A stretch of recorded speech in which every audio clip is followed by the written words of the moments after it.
Welcome back. We have a lot to talk about today. We're going to talk about DOGE in every way, shape, and form. Then we'll be joined by Jason Sullivan, a long-term supporter of President Trump and a guy that's worked behind the scenes and was relentlessly attacked by the Mueller investigation and the Klan. And now that Trump's back in office, I think he has some things he'd like to tell us. So we're going to talk about that and more today. Untamed is going to be untamed. It's going to be a little crazy. I want to talk to my people. I want to talk to my brothers and sisters. We can have grace and humility in how we interact with other people. Oh, hot dog, look at you. And nobody talked about what's really happening. And let's have conversations about what truth is.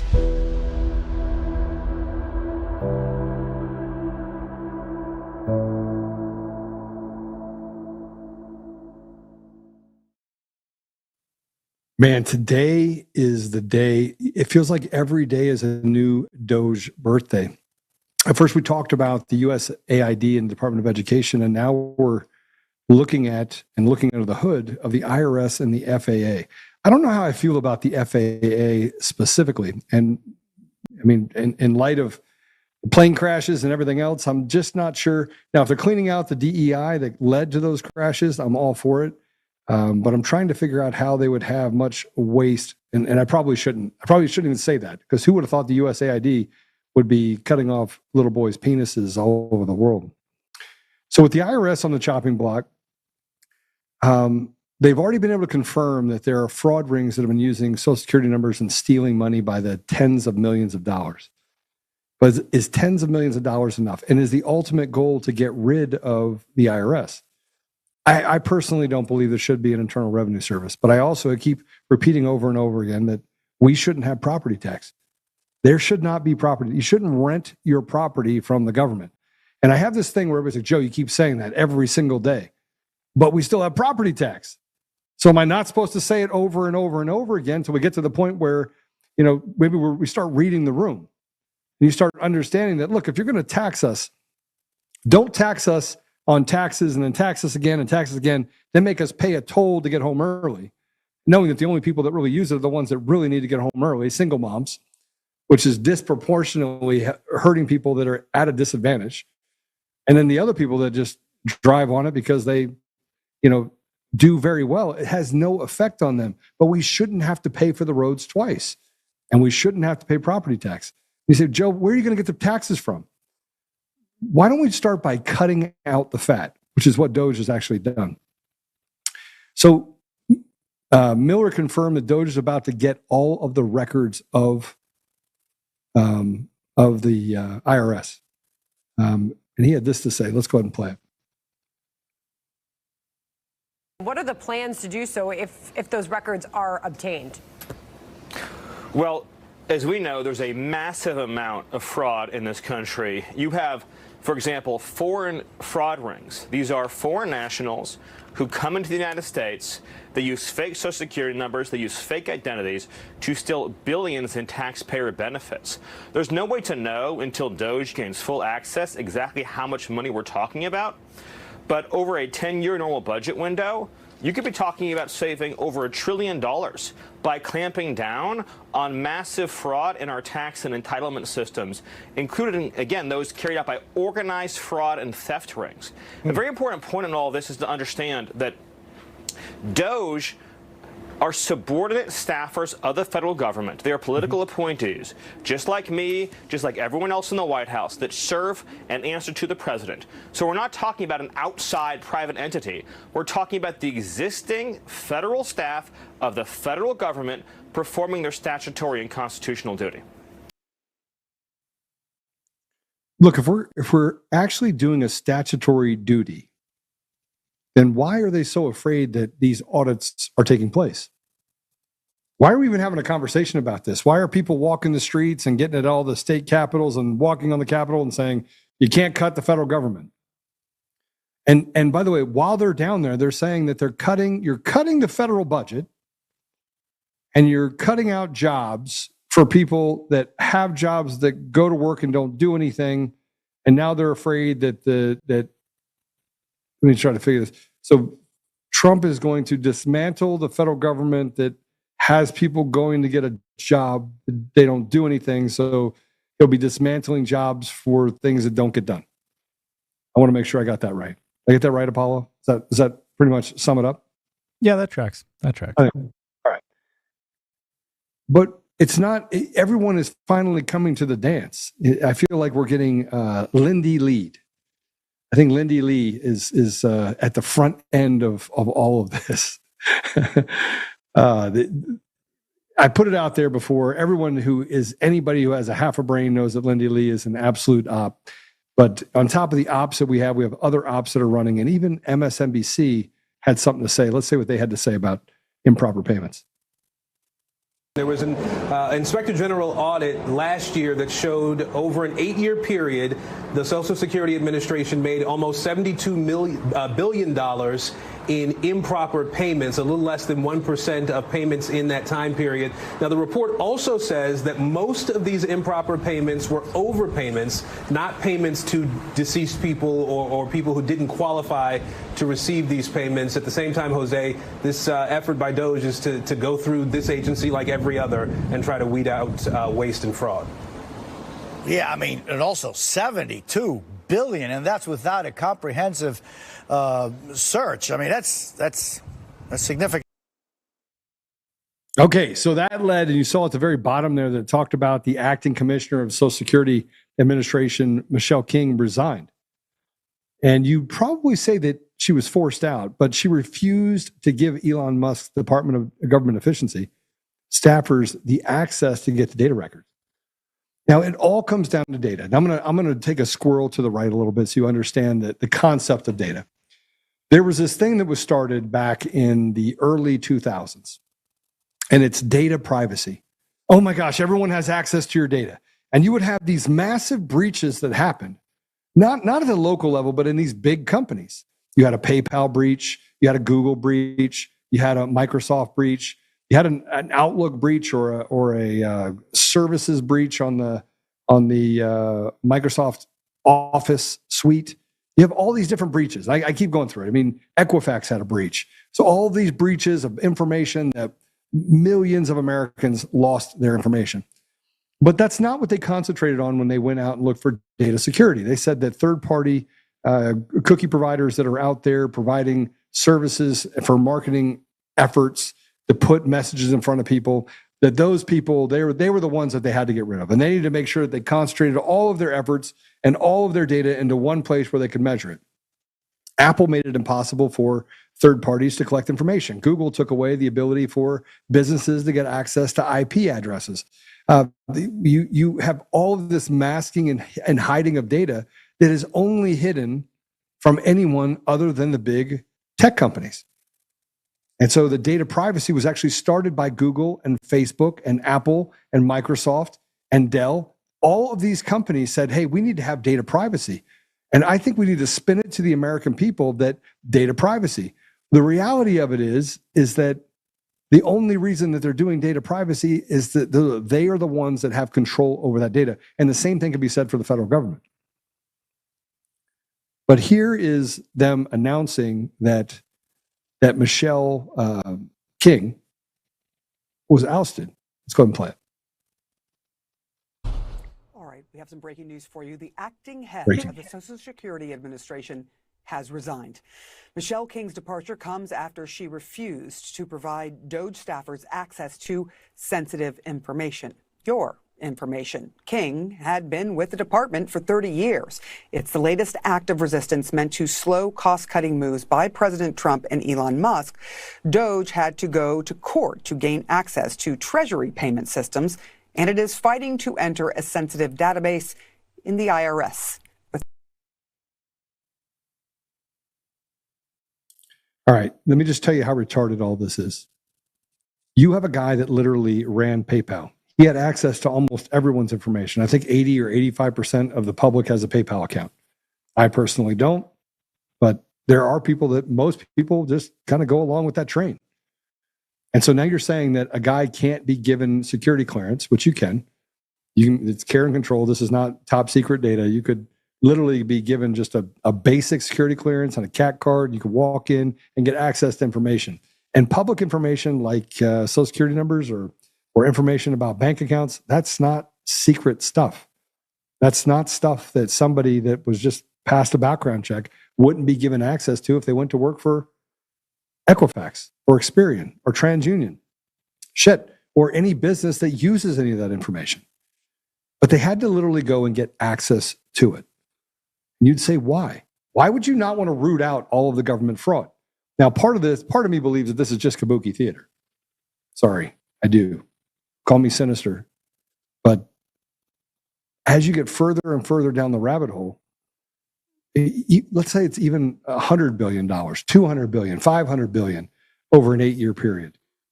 It doesn't even start to put it's a rounding error in the $7 trillion budget that we have every year. So, I mean, as we start getting down this road, I hope we get to the $2.5 trillion cuts that are necessary to get us into the black. But more importantly, how can we, when we do these cuts, actually bring back some savings to the American people so we can stop giving up 56 cents on every dollar? But besides the IRS, the FAA is also on the chopping block. And, you know, I keep playing stuff that we go from CNN and MSNBC because I want you to understand that even as they're out there crying wolf and putting stuff out on X and all these different platforms, they're also having to admit and be pushed into a corner where we have people that are laying down the facts about these layoffs. Let's go ahead and play it. There are 45,000 employees at the FAA. We're talking about fewer than 400 people, and he says 0 air traffic controllers and critical safety personnel were let go. So if that's true, I don't really have a problem with it, to be honest with you. I do like the idea of keeping the people who are in the direct chain of command of safety and the air traffic control system and so on and so forth. But I have a hard time believing that there is a single government agency that doesn't have a bloat of administrative personnel that we could probably do without. And I think that's why a lot of voters are happy that Donald Trump and Elon Musk are finally going through the federal government and trying to take out some of this bureaucracy that we probably just don't need. So I'm reading to you what Sean Duffy says. He's the Secretary of the Transportation. I have no reason to doubt his numbers. Okay, so just as I thought, it couldn't get any better. Kevin O'Leary, they bring him on CNN, and they like Kevin O'Leary. I mean, who doesn't like this guy? I mean, he's sensible. He is a Democrat, 100% a Democrat. So like, well, maybe on this he'll say we don't need to cut things, but he had this to say: maybe they need to cut more. Go ahead and play it. I think the issue is they're not whacking enough. There's this concept in private equity when you get a bankrupt company and you go in there, you cut 20% more than your initial read. And then you find like a pool of mercury, the organization gels back together again. Always cut deeper, harder when there's fat and waste. The FAA, it's not the people. The code is cobalt. It's from the 60s. It needs CapEx put into it for the technology to be upgraded to make it safer. Fat like a chicken. All of these agencies are like big fat chickens dripping over barbecues of fat. This is the best barbecue I've ever seen, but I don't think it's happening fast enough. They're not cutting enough. Keep slashing, keep hacking while you have a 24-month mandate before the midterms. Cut, more cutting. Believe me, it's going to work out just great. Everybody should be happy about this. Even people with the nuclear codes, cut them too? Cut everything. Because if you don't see what they're doing and they can't show you that they're adding value, you whack. But it's clear. If you can't see what they're doing, cut it and whack it. Now, one of the things he did say is wait till the midterm elections. And I keep repeating this over and over and over again. This is a 2-year speed bump to the tyranny of America. If we don't get rid of machines, mail-in ballots, go to one-day voting, and they only have the first 90 days. If they want to solve this problem at the midterm election, they only have 90 days. I wrote a bluff analysis that was very well drawn out.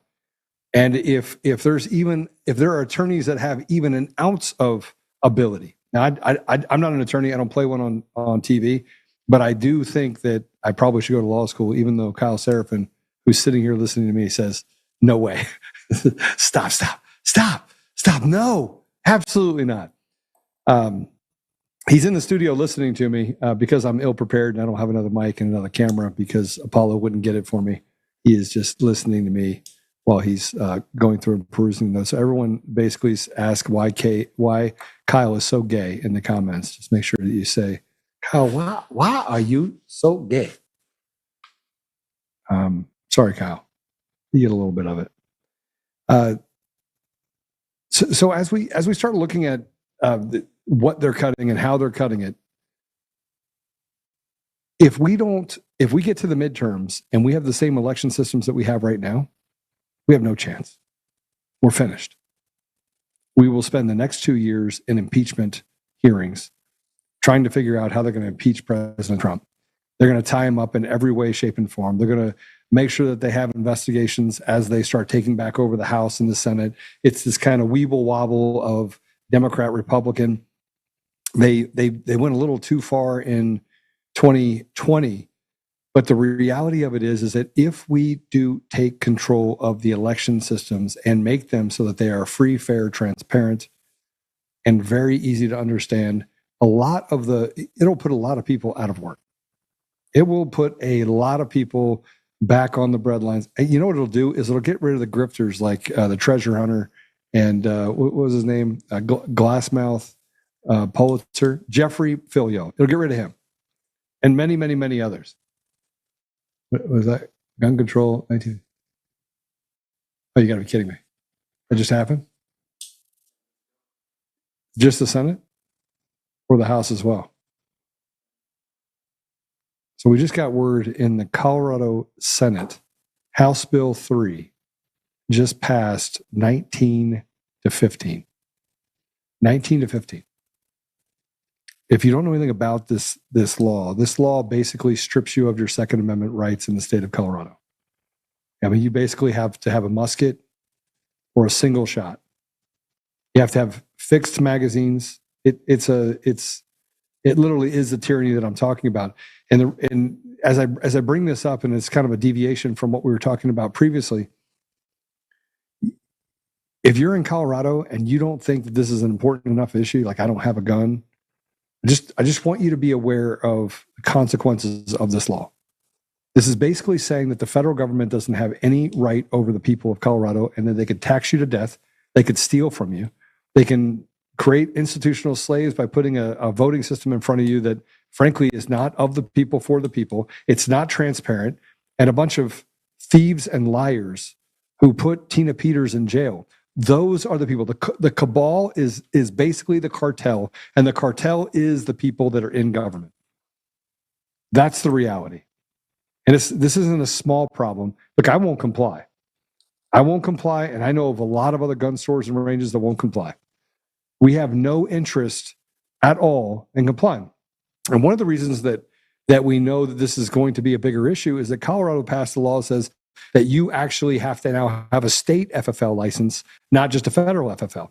Now, the state has no jurisdiction over licensing, none. What is not enumerated in the Constitution is then left to the states. But the Second Amendment came right after the First Amendment, which is freedom of your voice, freedom of speech. And then right after that, an assembly, although they got rid of that on January 6th and said that doesn't matter. They have literally attacked every right that you have as an American. And the Second Amendment, passing anything that makes it hard for someone in America or creates a lack of parity. In other words, if you live in Florida, you have more rights than you do if you're in Colorado. Well, then there are what are called lessers in America. You have less rights that are enumerated in the Constitution if you live in Colorado than you live in Florida.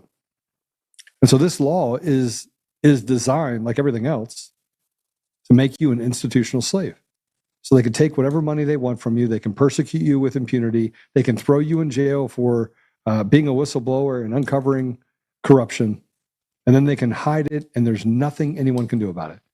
Because keep in mind, President Trump has not done anything about Tina Peters yet. She's in jail. And I know that cutting budgets and doing all those things are important, but so is actually supporting the horses that got you to the place that you're at. And Tina Peters did at least 50 trips around the country while she was under indictment. blowing the horn of President Trump. Yeah, it's a different issue. I'm really pissed off about it. But this whole thing with House Bill 3 or Senate Bill 3 passing, yeah, I don't see. I think they know that it won't survive a Supreme Court ruling, but they don't care. This is all designed so that they can torture and torment the American people. Man. On top of what DOGE is doing, though, Fox came out and said, hey, listen, that if DOGE cuts too much, what are we going to do with all this money? Number one, I think you pay down the debt. But they talked about something completely different, that as they uncover all of this massive fraud and waste, there's two things that have to happen. One, someone should go to jail, although no one has gone to jail. Not one person in this entire deal has gone to jail yet, including someone that was guilty that ran this entire Russia hoax with Hillary Clinton. None of them went to jail. But here's what Fox had to say when they admitted that maybe we should give back the money to the American people. Let's play it. This is from a viewer who reached out to me. She's in Cape Coral, Florida.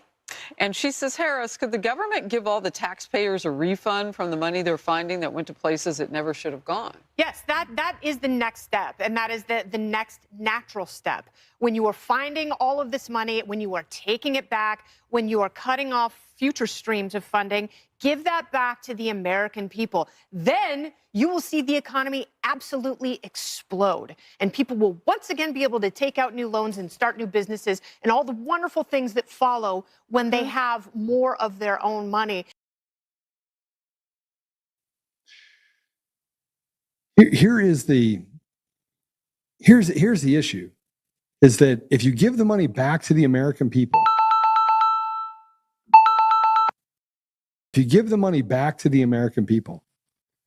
is there an expectation in the future they can come take it again? Now, this just came in. I don't know, Apollo, did you get that thing that was just sent over?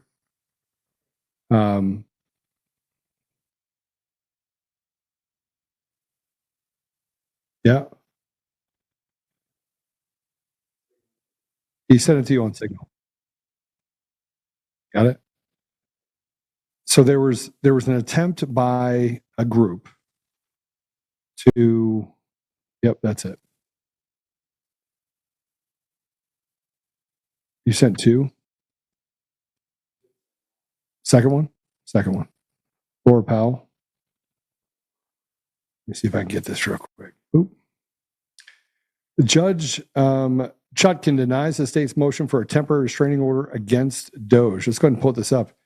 Conclusion for the reasons explained is that order the plaintiff's emergency motion for a temporary restraining order is denied. Is further order that the parties shall meet and confer regarding further proceedings. If plaintiffs intend to move for a preliminary injunction, the parties shall file a proposed briefing schedule and the state their positions on consolidating the merits with a preliminary injunction briefing. So they're losing. And if you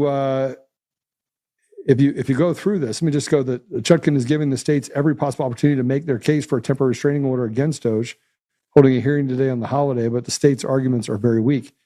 In the new filed brief as proof that Elon Musk wields extraordinary power, they offered a weak draft of a FAQ about DOGE that states, under what authority are you directing us to do this? With the answer, EO, executive order. No mention of Elon Musk or indication that this refers to, and they continue to rely on unsubstantiated reports in the media as evidence. The judge's ruling expected to issue tomorrow morning. So this kind of goes into the why of all of this. But why would they be trying to stop DOGE from getting to the bottom of all the corruption? And here's what I think is the reason. I think that as we get further down this road, what is happening at DOGE at the federal level is going to be the platform of every person running for office in 2 years, in 2026 and in 2028, of we got to get rid of government. We got to get rid of privatized pensions. We got to get rid of all the entitlements. We got to get rid of hidden bonuses that are paid to people to persecute people inside of. We got to get rid of the fraternity, specifically at the state level, the 70% that they spend on administration costs inside of education. The fact that higher education are given large amounts of money in order to push DEI and gender fluidity throughout their institutions. There has to be parity that is created at the state level for how our money is spent. And right now, we have no transparency across the board. All we know is that every single time someone wants something, the government says, if you want that, you got to go raise taxes. Every single time, without exception. We got to cut sports. If you want sports, you got to raise taxes, which leads to mills, a mill levy on people's homes. So you have people that are 60, 70 years old, fixed income. I'm sorry, they don't work for the government, so they don't get free entitlements. And they have to pay $20,000 in property tax. So they got to pay let's say that they get $4,000 a month as Social Security, which is not the case. Well, let's say they get $4,000. Just to pay property tax on their property that they own, let's say they paid it off, is nearly a third of the money that they get for retirement. A third. And almost 80 or 90% of most property tax at the state level is spent on education, which then has a 70% bloat rate that is spent on superintendents that push down radical ideologies onto their students.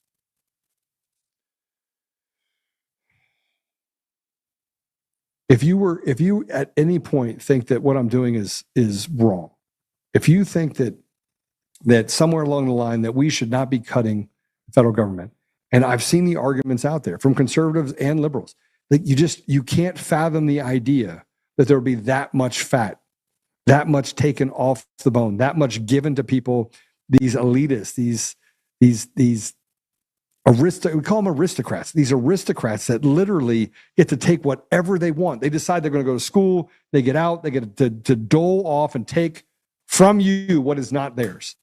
And every year they get their 3 to 5%. And those of us that are in privatized business get more and more regulations and more people assigned to it to stop us from being able to make a living. And it's all just a net. And they hope that they catch you in the net. They have regulations, and then they have licenses you have to get. And then you have to get a license to hunt. You have to get a license to fish. You have to get a license to camp. You got to get a license to go in a park. You got to get everything that we do is tied to an entitlement that the government wants to take from you to hire a government worker. And if you think I'm wrong about any of that, let me put this in perspective for you. For every 10 people in this country, there's a government worker. For every 10. That means if you have a family of 10, there is a government worker that works 1 in 10. 1 in 10 works for the government. You're trying to tell me that 1 in 10, that I need a government worker for every 10 people. For every 10 people that we have in this country, I need one government worker. Not 1 in 30, not 1 in 50, 1 in 10. And here's something that I want to show you. This was written by a federal worker. And then as soon as we're done here, I think that, I don't know if we have our guest yet. Is he in yet? He's coming in now. Okay, I've got him. All right, I want to read this. We'll go to a commercial break and then we'll bring him right in. So let's talk about this federal worker, gives an inside look at the federal workers. When I was hired, my boss bragged about it and basically impossible to get fired from the federal government. This is true. And that their entire time working for the government, she'd only seen one person fired. When I worked for the government, they were allowed to, obviously they didn't have the whistleblowers. Whistleblowers are fired. When I worked for the government, we were allowed to work 50% in the office, 50% from home. For the most part, in some cases, you'd work there, like I think over 10 years or something, you could actually work from home 3 days a week and work in the office 2 days a week. One employee spent his time remote working, running his own farm. Another employee bragged about drunk driving and going out to lunch with his friends for margaritas when she was supposed to be remote working. No one would log into their computers, and you can even see it because they're not on Teams, and no one even ever checked, ever. There's something called the 80-20 rule, where 80% of the work of government is done by 20% of the people. And this is very, very true.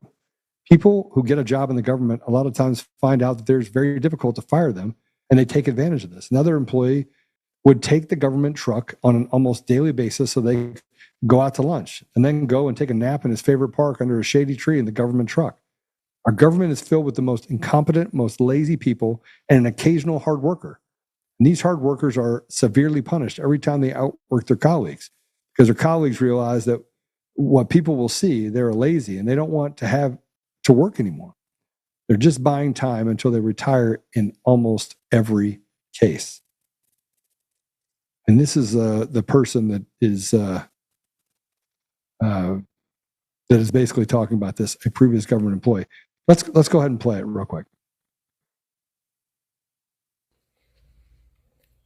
I used to be a federal employee, and I'm going to tell you why I don't feel bad for federal employees being forced to come back into the workplace.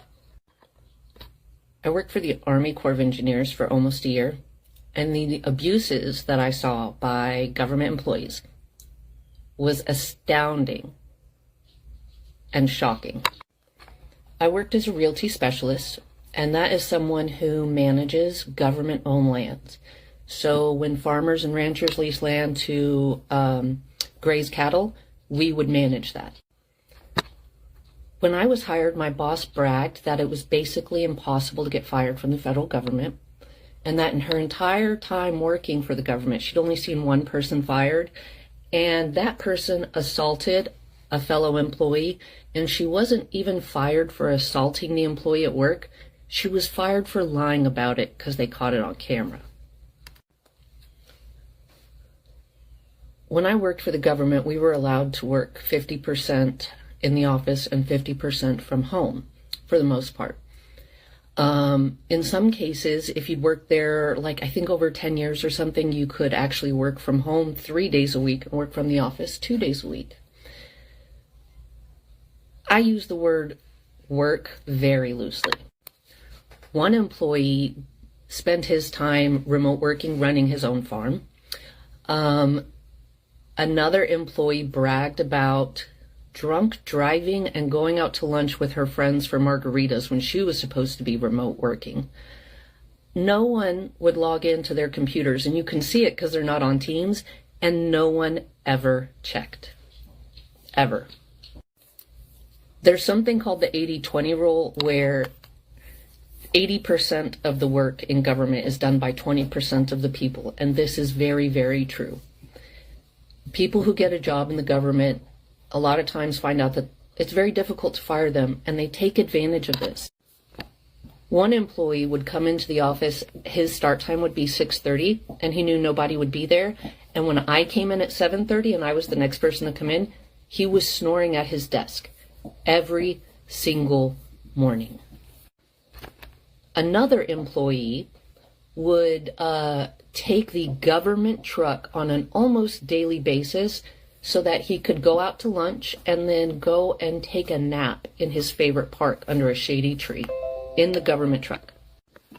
One of the very first things I did when I started working for the Corps, I spent 3 months cleaning up their real estate files room, which was a disaster. The government is using an antiquated system that was developed sometime in the 90s and using regulations that haven't been updated since the 90s to manage our dams and our government lands.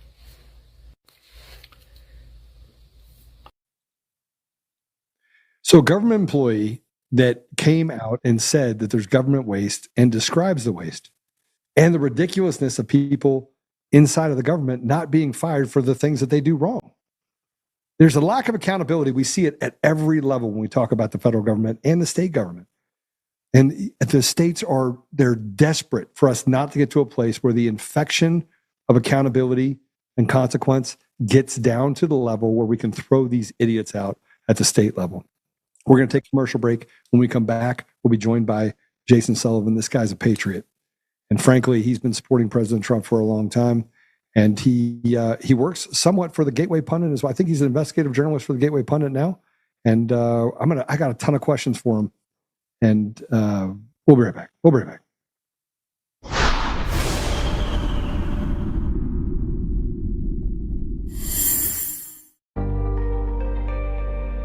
Do you want to get profits from the world's most productive oil basin? Bloomberg calls the Permian Basin the world's most important growth engine for oil production. Now there's a way for everyday investors to collect monthly checks from an incredible oil hotspot. It's not a stock, and it's not an ETF. Instead, you can actually own royalty rights on over 380,000 acres of prime oil and gas fields. The best part? 95% of all income from this investment is paid directly to investors like you. You can simply sit back and collect the royalty checks month after month. You can get started with just $25 through any brokerage account. Visit oilboom2025.com to learn more about the opportunity from the Oxford Club's chief income strategist, Mark Lichtenfield. That's oilboom2025.com to learn how to start collecting Permian Basin oil royalties today. Hi, I'm Joe, Supreme Leader of DCF Guns. What is DCF Guns, you ask? We're the best damn gun store and range in the universe. Do we have guns? We have all the guns. We got small guns. We got big guns. We even have beastly guns. We offer all types of training, and we have 5 ranges across our 3 locations. I'm a good shot. And of course, we have all types of ammo. We even have flamethrowers. Woo! We offer incredible membership opportunities, and members save even more on guns, ammo, and accessories. Military, both active and retired, and first responders get up to 40% off memberships. Come join the DCF family today, where we keep the range hot and the deals hotter.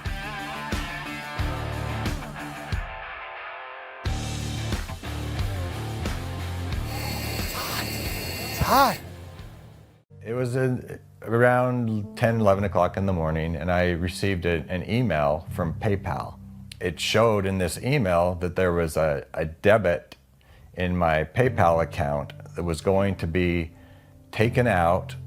I don't remember following the link in the email even. I think I went straight to the PayPal account, and that pending debit was there.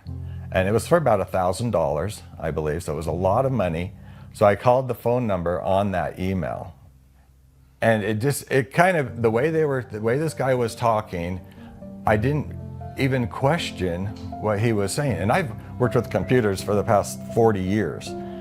And he just kept convincing me, and he was a legitimate person that was going to fix my computer, and I had faith in him that he was doing his job.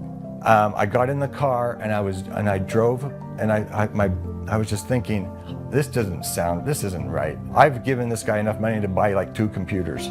So I came home and I just thought about it some more, and I called my wife had come home. I was by myself.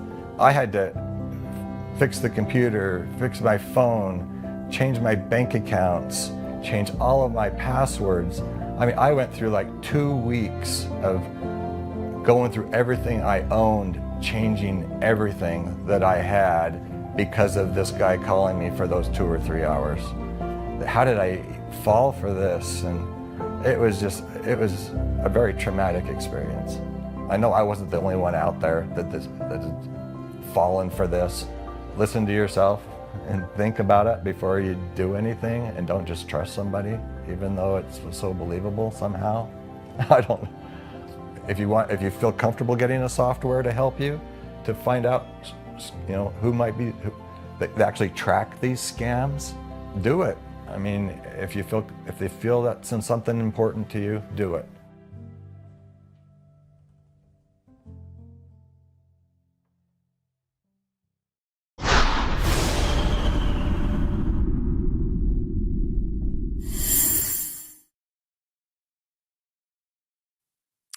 Okay, so let me tell you a little bit about Jason Sullivan.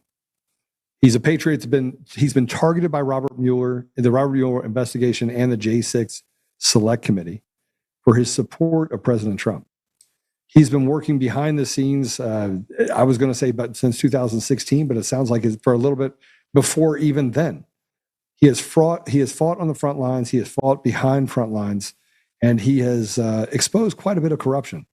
And not only is he exposing the corruption, but he's trying to work the problem. So he has intimate knowledge of things that are happening in Washington. So we're going to talk a little bit about that, and what his experience has been over the last 10 years. So with that said, Jason, welcome to the show. Pleasure to be on your show. Thank you for having me. Thank you to your audience, and let's get it on. So what do you think? I mean, President Trump wins in November. It's I do believe it was too big to rig. But now that you're seeing what's happening with President Trump, what are your thoughts on what he's achieved so far? Like what he's doing right now? Oh my God, Joe, I have one prayer as of late that our dear president, our favorite president, President Trump, the one and only, I pray that he does not get carpal tunnel. That would suck. Is there an ADA of dealing with that? Maybe we'll get him a wrist exercises. I sent him one of these wrist exercise deals that you squeeze the tennis ball, all that good stuff, right? So we're making sure that he can continue to keep signing executive orders on the fly and on in short order. Listen, the name of the game in warfare is to set the pace, keep the opposition off balance, and control the terms of the public debate. That is the name of the game. So that should answer most of your questions in regards to what is President Trump currently and actually doing right now. He is doing just that, setting the pace, keeping the opposition off balance, and controlling the terms of the public debate. The Democrats during his first tenure did everything they could with lawfare to try to keep him on defense. The man was constantly defending and defending his life as a matter of fact, actually physically, as it turns out. Defending his own life, just to survive, just to stay alive. And at the same time, try to save the country and try to put things back together and try to put the pieces back together where they originally belong. That was their strategy. President Trump has learned a lot from his first go around. From 2016 presidency, his first term, he's learned a lot about the people that surrounded him, about the people that were near him, about the people that pretended to be fiercely loyal to him. He learned a lot about the opposition, the swamp, the true swamp, even as a businessman, and a very astute businessman at that, because nobody becomes a billionaire by accident, do they? Okay, no. I don't know of a single billionaire that is actually, fell into becoming a billionaire, right? That does not happen. I know you're a pretty smart guy, Joe. I think I like to think that I'm a fairly smart guy. Haven't quite figured that part out yet. Okay, how to become a billionaire many times over.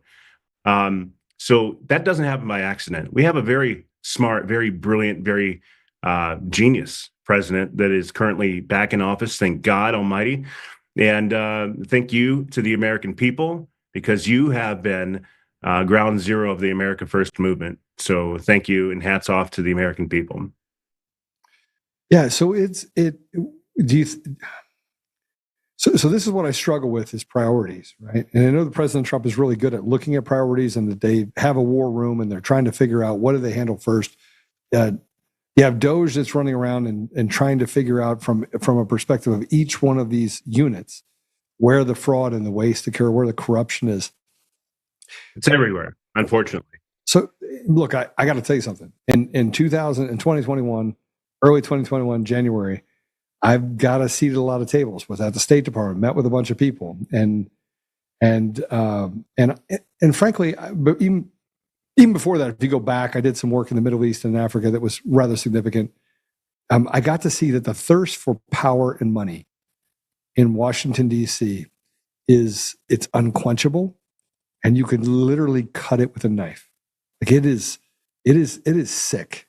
I remember sitting in a room and thinking to myself, man, these people there's something wrong here. And that was right after January 6th. Well, and you saw these things leading up to January 6th, and you saw these things leading prior to that. I mean, I don't know what you and your audience perhaps may or may not know about my background. It's a fairly humble background. I have strived to try to do the best that I can from behind the scenes to help amplify the conservative, Judeo-Christian conservative movement and their voices when they've been censored and shadow banned. We've been at the tip of the spear, discovering shadow banning when it first became a thing.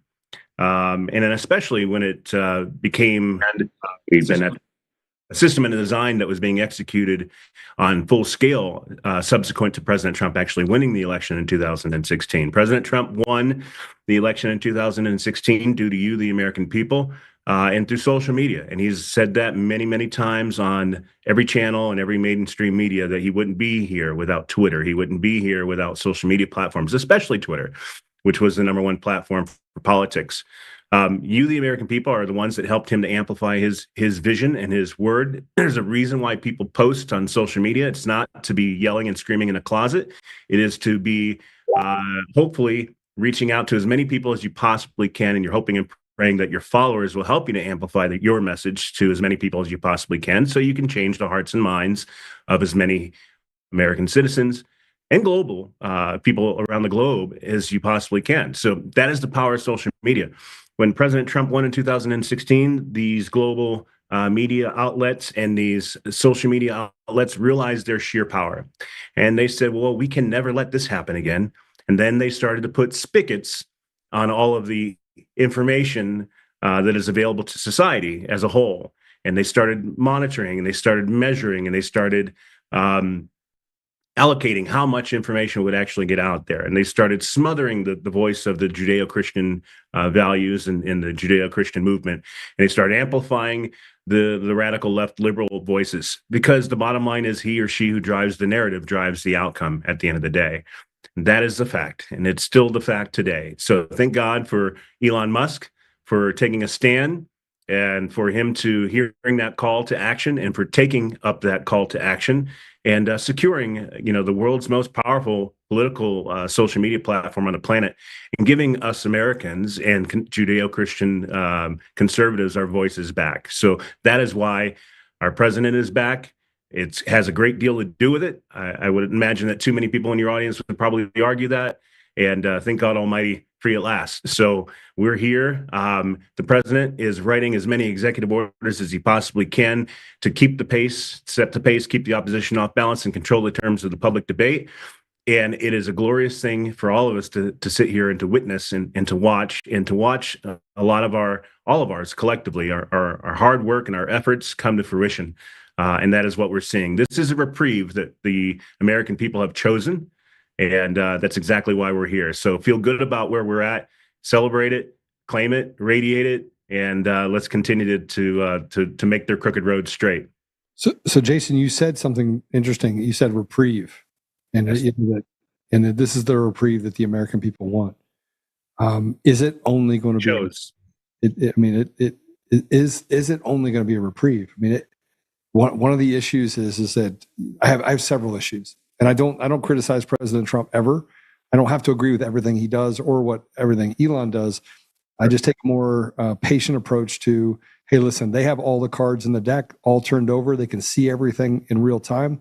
So I'm just going to sit and wait and be very patient. Where I'm not patient is when we start talking about what I'm an expert at. I'm a system architect expert. I understand how they stole the elections in 2020. I've now looked at, and there are many experts that have done that have been gaslit, attacked. Tina Peters is in prison right now because this cartel, and that's the only way you can call it, the cartel in Colorado has done some really evil things, and they colluded, they conspired together in order to put this Gold Star 69-year-old mom that just and look, I could talk about the people that were involved and the fact that they were semi-retarded in what they did. But there's a serious issue here that we've got to solve. And he only has, I wrote a bluff. So you only have 90 days. And we're 40 days in, 34 days in. Is it something that's going to happen? Are we going to see an executive order that dials in specifically, that dials into getting rid of machines, mail-in ballots, single day voting, and make sure we can protect the voice of the people in a more transparent way? Well, Joe, I can't speak for the President of the United States. However, I have become, by God's good graces, to be in a unique position to be able to communicate information to our president, communicate information to our administration through my partner and a friend and a mentor, Peter Tickton. Peter Tickton is President Trump's lead Florida attorney and his lifelong friend. They've been roommates. They were actually roommates in military high school together. Peter likes to brag that he ran President Trump's first company, Company A, right? So the bottom line is, I do have a nagging suspicion that our president will call some type of an executive action to call for 100% transparent elections across our entire nation. I believe that. I believe that that is coming.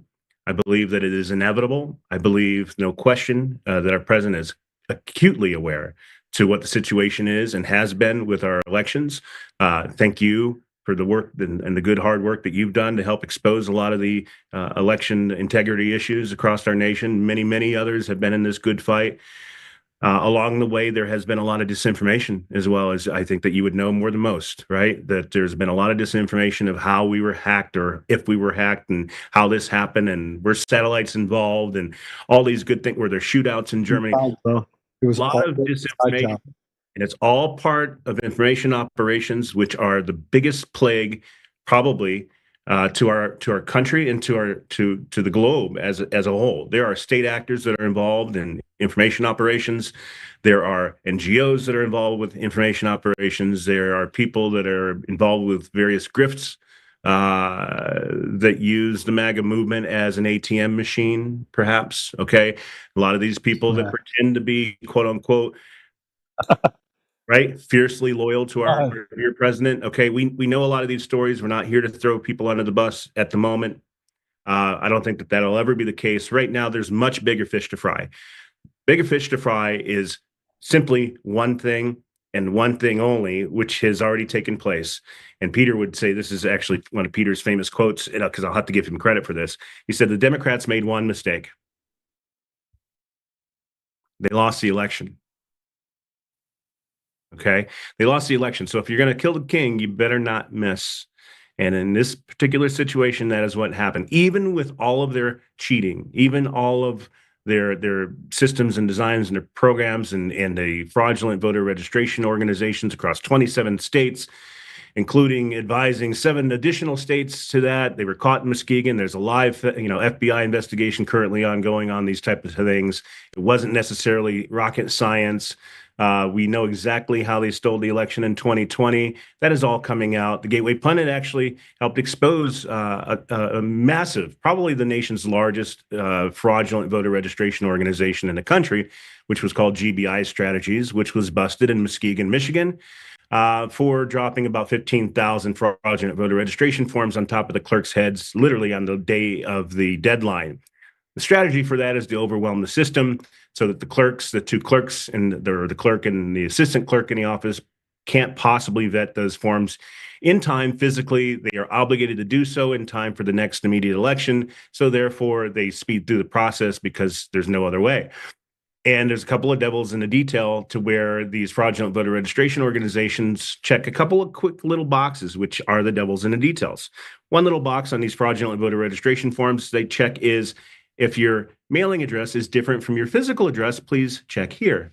And then they fill in the blank for their mailing address, which is owned and controlled by the fraudulent voter registration organizations. Okay, these are these are typically usually extended stay hotels or safe houses, which these organizations control. Another little tiny little checkbox underneath there is it says, I would like to apply for permanent absentee ballot status. When you've done that, now you're going to receive an application for a mail-in ballot. And so when they can't possibly vet these forms in time, they go through there, they see the check marks, they automatically mail out these applications to these fraudulent voter registration organization employees that are eagerly waiting to receive these applications. They fill out the applications, they send them back, and voila, you now have paper ballots. So when the elections stop in the middle of the night and the count stops in the middle of the night, they're figuring out how many do we have to come up with, and they come up with as many as are appropriate or is needed to flip or turn that election in that particular swing county, in that particular swing state. That is how they stole 2020. That is how they attempted to steal in 2024 again, but we were ready for them. And Peter Tickton and I and a team of investigators and the Gateway Pundit and many others were involved with helping to spearhead an announcement, if you will, across multiple different voter registration recipients, like the clerk's offices in Michigan, in Florida. I think they're called the voter registers in Florida. In every state, they're called something different. But especially in Pennsylvania, if we didn't win Pennsylvania, it was over. So somehow we were able to hold on to Pennsylvania, and that is why our president is still in office, or is back in office, and that is why he's doing what he's doing. So, long story short, not to be long-winded, again, I do suspect, to answer your question, I have a nagging suspicion that our president will call for transparent elections across the country. Every state is sovereign. They're allowed to have their elections how they choose and how they like to have their elections. However, there can be an executive order that mandates that there has to be a certain criteria, and that includes transparency, which means no more elections held in black boxes to where the American people are not allowed to see the source code to make a determination whether or not or how these election machines are designed to function. So that's where we're at. Yeah. So it's, oh man, call it the small cons and the big cons. There's a lot to unpack. Okay. Yeah, I mean, it really is a lot to unpack. And I believe that the simplest route is always the easiest route to understand.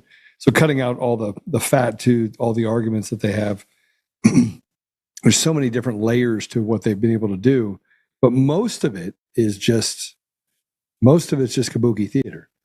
I mean, there are very simple things that they did in order to steal the election, and they did so in plain view. I mean, it literally was in plain sight. They had the ability to do this in plain sight with 4 election companies that run off the same substructure.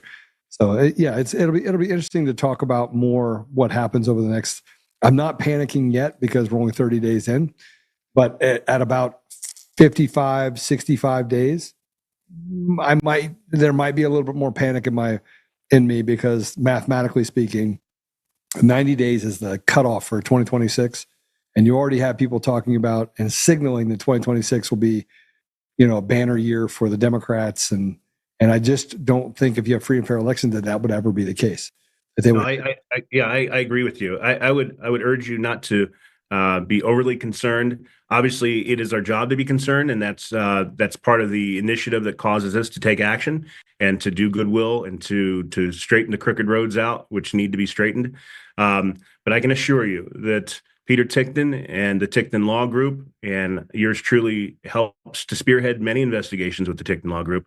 We have many cases going on currently across the country regarding the 2024 elections, and exactly what I just described to you and your audience, what has took place in 2020 also took place in 2024. So yes, it was too big to rig, but at the same time, we and a number of other individuals were able to kind of get ahead of the curve in some of these cases where they would have executed something like this, right, and put a stop to it. However, now it needs to be ripped from stem to stern, okay, to where it is no longer in existence, and no longer any organizations like this will be able to conduct these type of operations to steal our elections moving forward. So with transparency, we'll have that. I believe that that's the golden solution is to get. I'll say golden standard. Golden standard. Well, hey, you know what? We might go back to a gold standard. Yeah, that could happen too. I'd be happy with that. A flick of a wrist.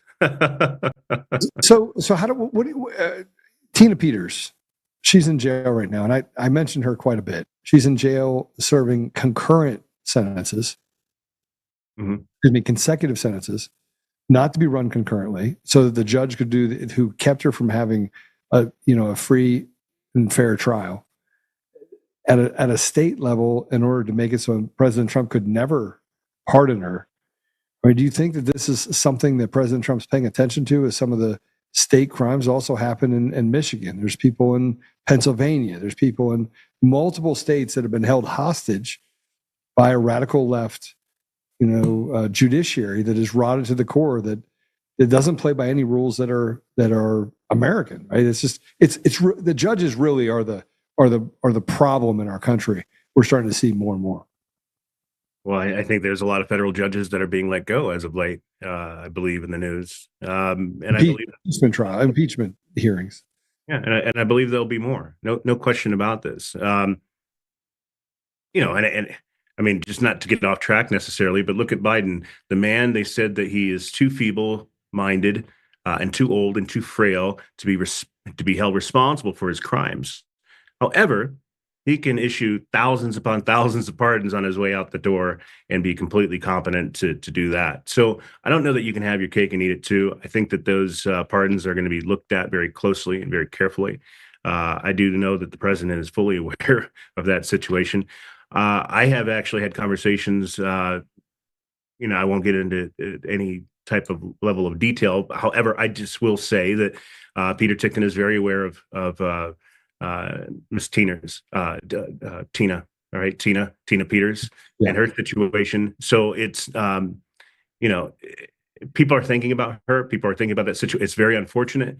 I will actually, after this conference call, bring it back to the attention of Peter Tickton, and we'll have a conversation. So if you do have her contact information, I think I have it as well.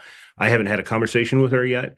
Wouldn't mind having that conversation, and certainly wouldn't mind passing more information along to Peter Tickton and the Tickton Law Group regarding her situation. Awesome. Well, I do know that I've run it up the ladder in every which way possible, and I've been pretty loud, but I've been canceled from every platform, and now I've been told that as long as I play nice, I won't be canceled again. At least not from X. I got to start from zero again. It's kind of imagine that. I'm still hearing things about some censorship within X. I don't think there's 100%. Anyway, I think that there's probably still some house cleaning that needs to be done there. It's a fairly large organization. There's probably a couple of holdovers that are still in there somehow. Yours truly, I was permanently suspended from Twitter a long time ago, actually, when I took it to Jack Dorsey and personally challenged him along with Bill Benny. And we challenged him for his censorship, against the American people, and for censoring for political bias, and for lying in front of congressional hearings regarding that information. So I can feel your pain in that situation. I think it's getting a lot better, no question about it. We've got multiple platforms these days. The new media is the future. And now the new media has been invited into the White House press briefing. In fact, the Gateway Pundit has recently received White House press briefing passes. And as well as Breitbart and others. So this is a new day. This is a new administration. There's so much to cover here. God, I don't know. You tell me what you want to cover, what you want to talk about. We've got a new event coming up that's going to be called America First Ground Zero. That's going to be incredible. Your good friend Don Peters has become a good friend of mine. We're working on a project that will be held in Las Vegas, here in Las Vegas, where I am based. You don't have to twist anybody's arm to go to Las Vegas. You just need an excuse, right? So we're going to have a great time there. There's going to be workshops and breakouts. We're going to give people actionable steps and actionable insights that they can leave with and they can utilize in the real world to make absolute change. They're going to have access to people like Peter Tickton, who literally has access to the leader of the free world, who's been his friend since military high school. So there will be opportunities to present people's ideas and their thoughts and their innovations that can be properly vetted and polished and packaged and put together in format, which can actually be presented in front of the Trump administration. So there's a lot of exciting things to happen, and a lot of things are coming. So Gateway Pundit is our prime host for that event as well.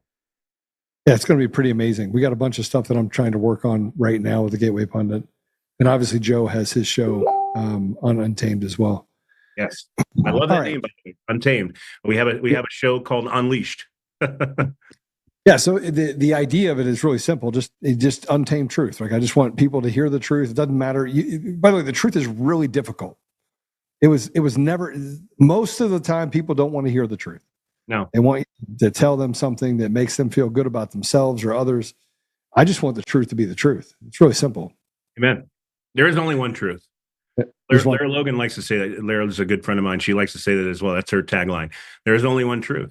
And that's a fact. We're seeing truth come out right now with Ukraine. Look what's taking place with President Trump and Ukraine. President Trump is doing something very strategic right now. He is publicly aligning himself with Russia in the interest of global peace. Okay, he did not invite the kids to the table for this particular first conversation. There's a reason for that, because the kids got us in trouble in the first place. And the bottom line is he's strategically positioning the United States with Russia as having an interest in having global peace. Now we're watching Vladimir Zelensky, jump around the globe, running to the EU, begging and pleading for additional funds and more military support, saying we need more money, we got to keep this going, that Russia's going to invade us 100%. He is exposing himself for who he actually is. He wants more war, and he's going to very quickly prove that to the not only the American people but to the world that is what his desire is, to continue to push for having problems.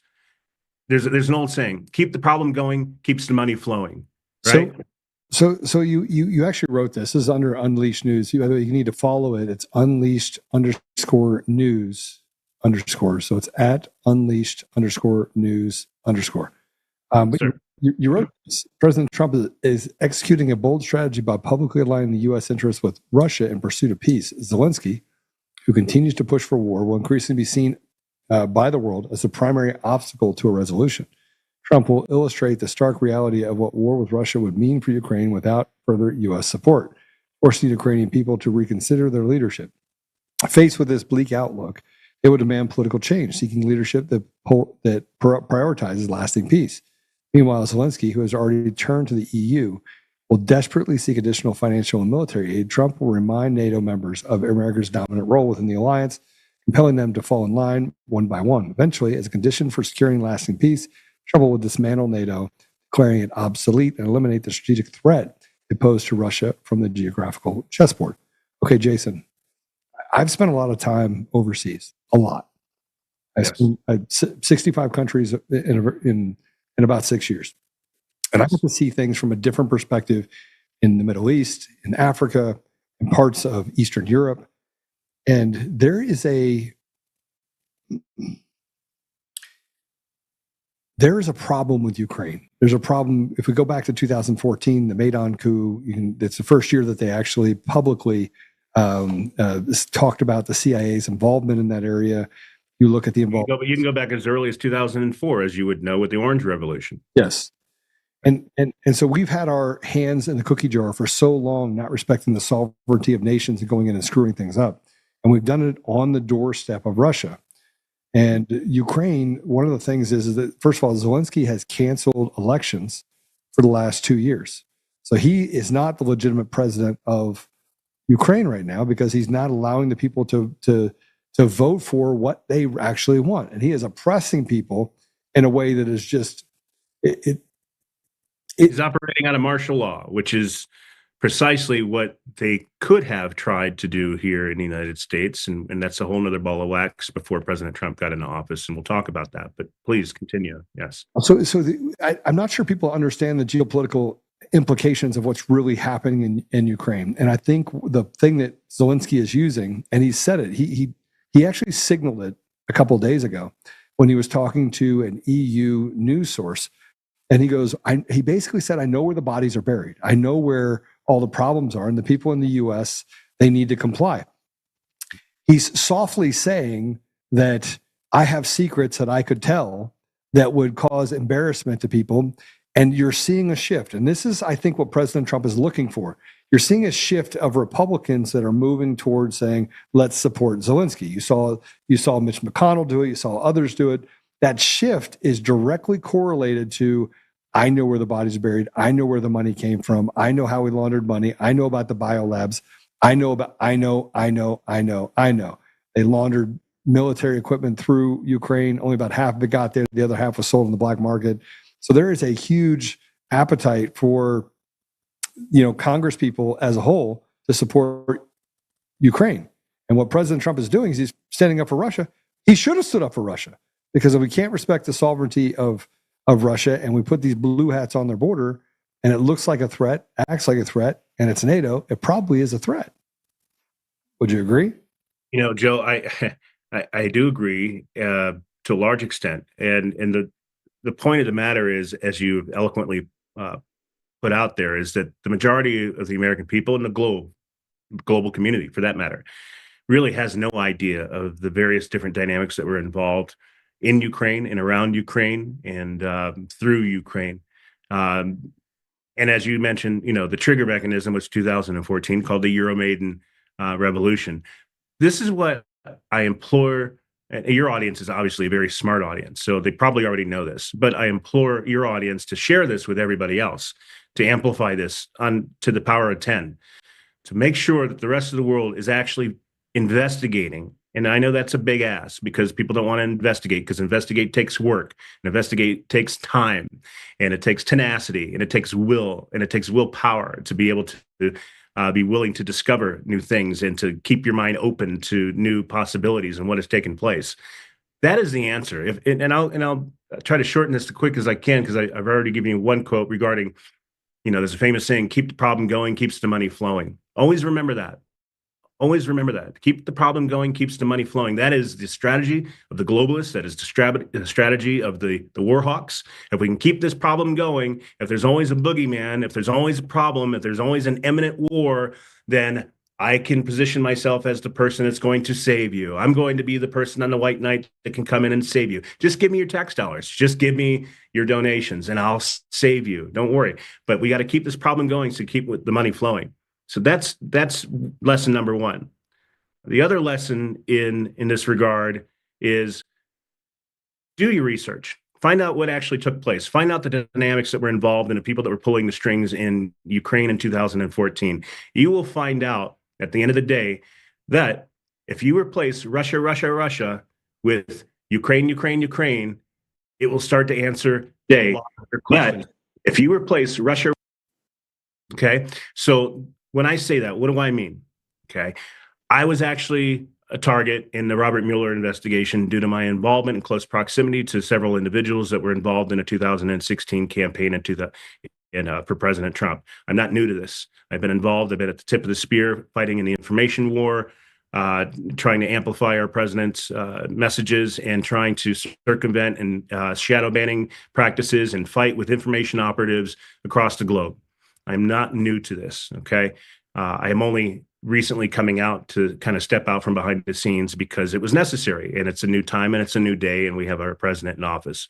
The bottom line is you've had information operations going on for a very long time, and some of those started on scale with the Warren Commission and JFK being assassinated, and then the FBI teaching the media outlets on how do they circumvent and how do they bat down questions and answers that are in contrary to the Warren Commission. How do you call these people conspiracy theorists, things of that nature? This is real, ladies and gentlemen. The information war is real.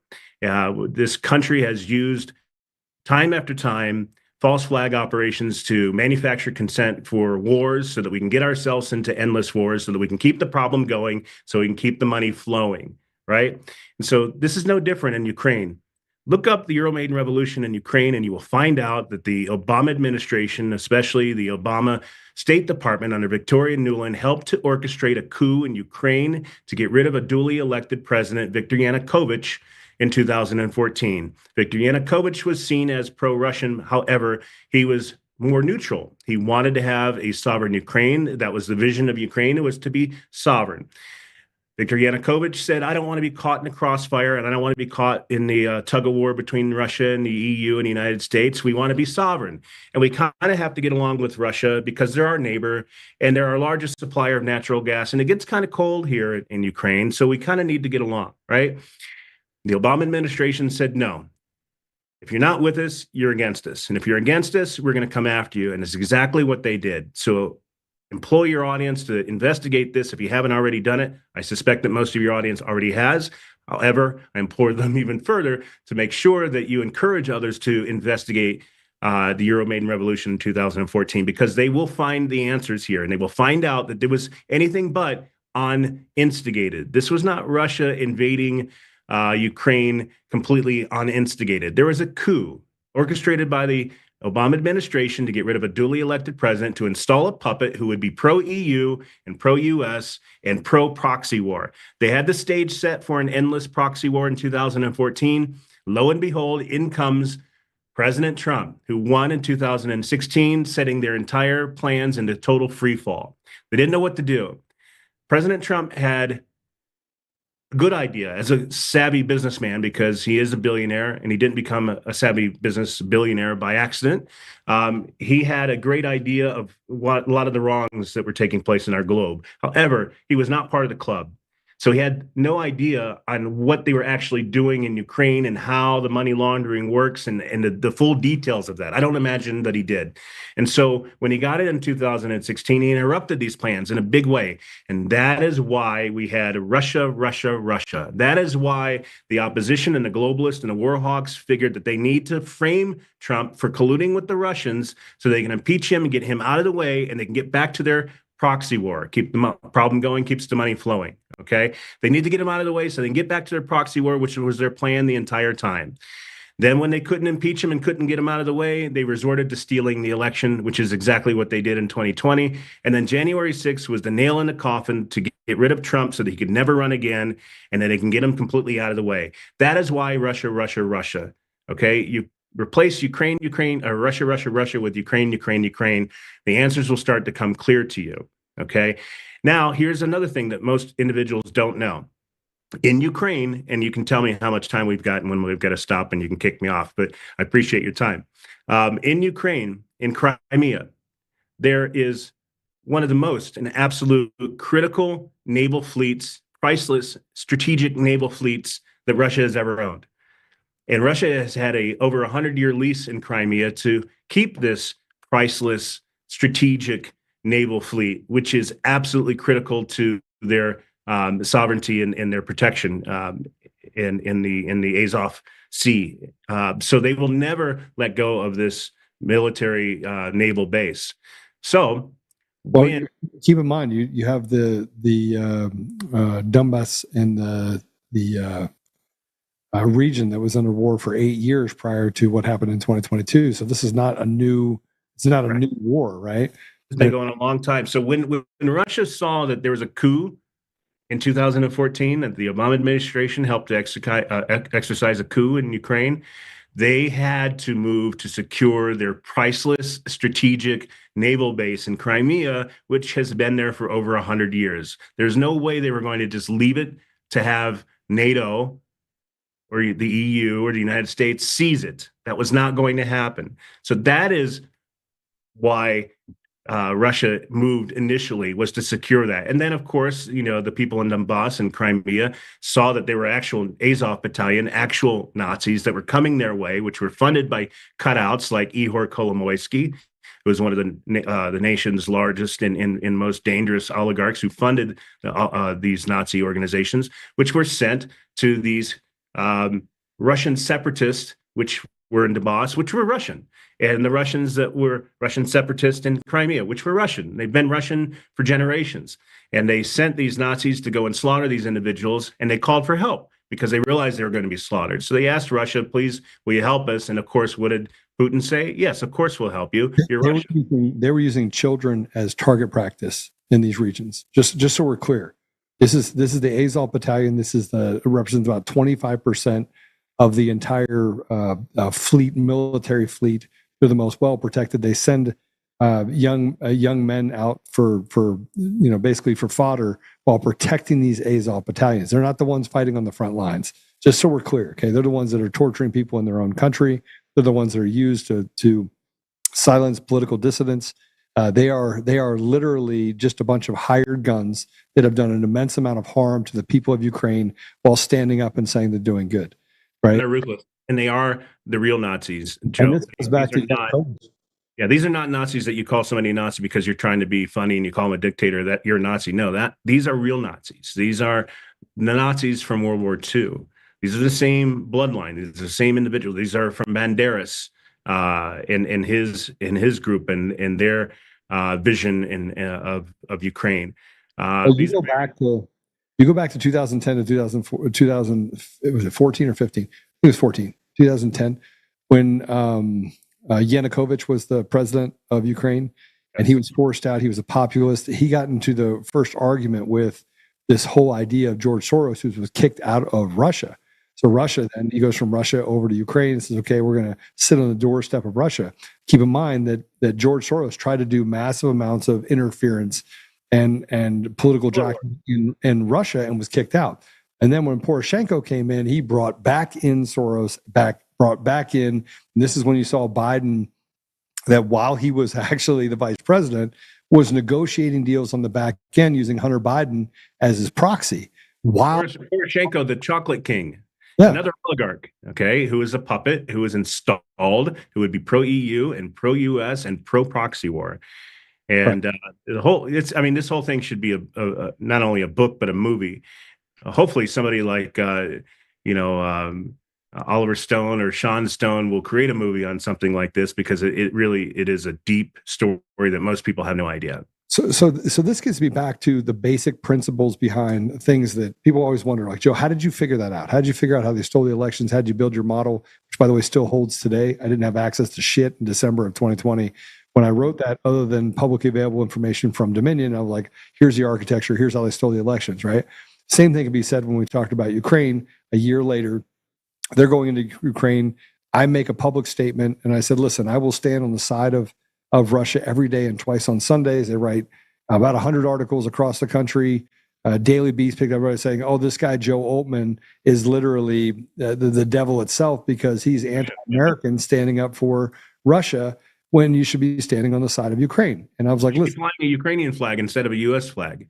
But Jason, it got worse. It got worse because we're having conversations with some of the dumbest human beings known to man for doing the Slava Ukraine and not understanding any of the background behind Ukraine, not having conversations with Ukrainians. We're just picking a football team as if we're going to the Patriots versus the Steelers. We've already made a decision of who's going to win. And so this kind of degraded philosophy in the media led to this kind of dead air of nobody understanding, that led to millions. Bro, I bet you I'm not wrong. 10 million Ukrainians died over the last 3 years. I bet you it's 10 million. I mean, they put people out there, just had them blown to pieces. Cannon fodder. Unbelievable. And Russia, yeah, they lost 8,000, 10,000, 20, maybe 20,000. But they didn't lose 10 million. And it feels very purposeful on the radical left in order to protect that what could only be described as the devil's playground. And yet these people are still allowed. Jason, none of them have been arrested. They haven't been arrested. Zelensky is literally the demon midget. Guy's like 4 feet tall. The demon midget that in his high heels. I'm so angry about it. And the more we talk about it, the worse it gets. And I feel like I'm constantly being put in a place where, that these devils are allowed to speak. I think that, Joe, like I said, you read my post on X today. President Trump is putting Zelensky on the money, my friend. He's putting him on the money. He's letting him know that you really don't matter at this point, okay? Zelensky wants to try to dictate, oh, President Trump needs my permission to talk to. He doesn't need anybody's permission. He doesn't need Zelensky's permission. He's not going to ask for Zelensky's permission. Zelensky is smoking fairy dust if he thinks that President Trump is going to ask for. I don't know of many Americans. Okay, so the bottom line is Zelensky is trying to negotiate with zero leverage. Zero. Okay, he has no leverage. He got into a situation here where he took the money, he enjoyed the money. He doesn't even know where $100 billion went. It's much more than that. That's why, President Trump has talked about it's closer to $350 billion that has been washed over in Ukraine. I reported on some $250 billion or plus in multiple reports, and especially through the Gateway Pundit, very detailed. Trump is saying the real number is closer to $350 billion. He's saying that Ukraine's going to have to pay back that $350 billion. I think that plan is beautiful, and I think that it has merit, and there's no question about that. So, again, by strategically positioning the United States with Russia and in the interest of honing in and securing global peace, and Zelensky losing it and running around to the EU begging and pleading for additional money and support and financial support and military support, is exposing himself for what he is, somebody that wants to continue to keep the problem going so he can keep his money flowing. The game is over. Zelensky is out. That is what is happening. Mark my words. Watch how things unfold over the next few days to a week or two, and come back and let's have another conversation about this. But you can see that part of their requirements for peace is for elections to be held in Ukraine. Yeah, this gets me to, you're right. You're absolutely right. And I think Zelensky is out. But more importantly than Zelensky being out is there's always, in a vacuum, when you release something, there's always something that is worse that can come into that place. Talk about Iraq, Afghanistan, Syria. We're seeing massive amounts of civil unrest and suppression of currencies in a lot of these places that I just mentioned. We have got to get to a place where I feel like we're talking around Ukraine. You have Rubio that went to Saudi Arabia. You have Germany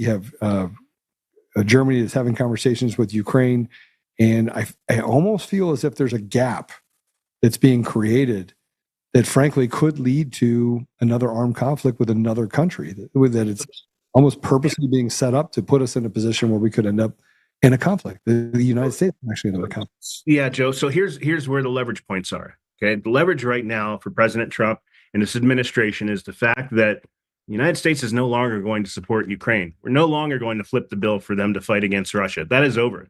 Those days are over. So the bottom line is President Trump is strategically positioning ourselves to execute peace with Russia. Okay. And Zelensky is positioning himself naturally to expose himself as saying that I want the war to keep going. Okay. So he's going to very quickly continue to keep exposing himself as the obstacle to a resolution in the region. Then, during this process, President Trump is going to paint a bleak picture for Ukraine. He's going to say, listen, what do you think it's going to be like fighting Russia with zero support from the United States? If we pull out 100%, and you're not going to get the support from NATO, because guess what? We are at the head of the table at NATO, and we supply over 70% of all financial support to NATO. So guess what? When we decide that NATO is going to go a certain direction or whatnot, guess what? It more than likely is, okay? So President Trump is going to remind the NATO members of who sits at the head of the table of Ukraine and who provides the lion's share of the support and the financial support of Ukraine. The financial support of the United Nations. Nobody else and no other country in the United Nations can possibly pony up the amount of money that is required to even bridge that gap between what United States supplies to the United Nations. They can't come up with it. Okay, they're struggling already as it is. They can't even come up with their 3% or their 5%, which is where President Trump actually wants to get them to. So the bottom line is, if President Trump says we're not doing this, they will one by one fall in line. So Zelensky's not going to have anywhere to go to call for additional support to fund his war. Then President Trump is going to paint a picture to like I said, to the Ukrainian people saying, can you imagine what it would be like fighting Russia with zero support from the United States and zero support from NATO? It's not winnable. It is a catastrophe. It would be pure calamity if that's the choice, that's the route that you wanted to choose. So I'm going to give you another route, and it's called lasting peace. And it's going to be that the United States will get involved with you in Ukraine, will help you rebuild. It's going to be beautiful. It's going to be incredible. We're going to have peace with Russia. Russia's never going to attack you again because we're going to have interest in Ukraine, and Ukrainian people are going to have lasting peace. That is your choice. And that is why the Ukrainian people are going to see that it is no other option other than to have elections and to elect leadership that will be pro-peace and pro-lasting peace. And those are the only two options. That's the leverage. That's the brilliance of make a deal or the art of the deal by President Trump. He's going to provide them those two polar opposite outcomes. And guess which one they're going to choose? No question. No question. Well, Jason, that's my belief. That's my belief. And I don't think you're wrong. There's so many different things that we need to discuss. I'm going to let you go now. We've been on here for quite some time. I'd like to have you back on and maybe talk about some of the things we're going to do as we get closer to this 90 days, or I start getting nervous. But we're going to be good, Joe. We're going to be so good. It's going to be so great. You're going to get tired of winning. Hey, look, I'm not tired of winning. I don't think I'll ever get tired of winning. The only thing that I hate more than, or like more, or that I hate more than not winning, it's losing. I don't like losing. I don't like losing. So, none of us like that. But how do people follow you, Jason? How do people follow you? Oh, well, I think you mentioned it. Appreciate that. It's at Unleashed_news_. That's our X account. You can visit us at unleashed.news. not.com, unleashed.news. We've also, like I said, we're working on an event that'll be announced perhaps on our next conversation together, Joe. That would be great. We're launching America First Ground Zero. You, the American people, are ground zero of the America First movement. We're going to be helping support our president and his America First initiatives and agendas, and we're going to be coming up with new innovations, new ideas, new solutions that we can present directly to the Trump administration. I hope you'll be a part of it. Joe, I know that you'll be a part of it. Don's already told me that you're in, and we can't wait. And so a lot of excitement. The Gateway Pundit is excited. Joe Hoft will be there. Jim Hoft will be there. It's going to be groovy, and we're going to have a great time, and we're going to do wonderful things. This is going to be on a trajectory for the next 20 years, my friend. This is not just 4 years. We're going to be on a trajectory for the next 20 years. I'm pretty excited about all of it. But sure. Jason, we'll pray for you after the show. I'll connect with you sometime later on this week as well. I'd love to just connect with you and get a bunch of things kind of worked out and work the problem. So I look forward to getting back in touch with you. We've got a lot to talk about, Joe. God bless you, man, and appreciate all of your hard work and your commitment and your tenacity. There's very few like you, and I'm very proud of you as a new friend. All right. Thanks, brother. All right. God bless you. Bye. All right. We're going to take a quick commercial break. When we come back, I want to just quickly go through some of the things that are happening with these protests. I have a couple of videos that I want to show you, and then we're going to just end and wrap it up so I can spend some time with my buddy Kyle, who is in the office. So we're going to take a quick 1-minute commercial break. We'll be right back.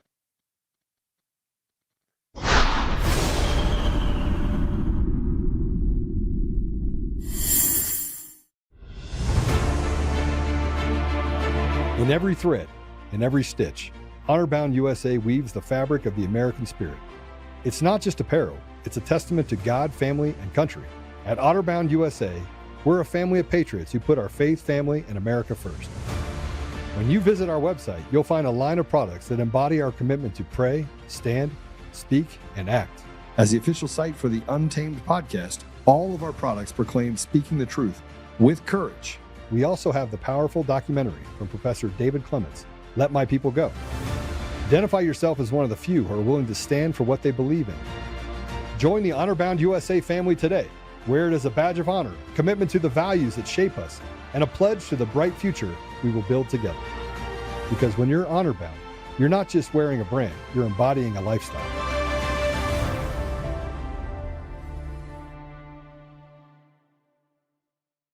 Hi, I'm Joe, Supreme Leader of DCF. What is DCF, you ask? We're the best damn sandwich shop in the universe. Do we sell hoagies? Well, we're DCF, and the F doesn't stand for hoagies. We got 9mm sandwiches, we got beastly baguettes, and we toast buns like no other. Looking for training on bun safety? We got you covered, and our Rangers are the best place to test out your new Not sandwich. So get your buns out, cause the sun's out, and let's party!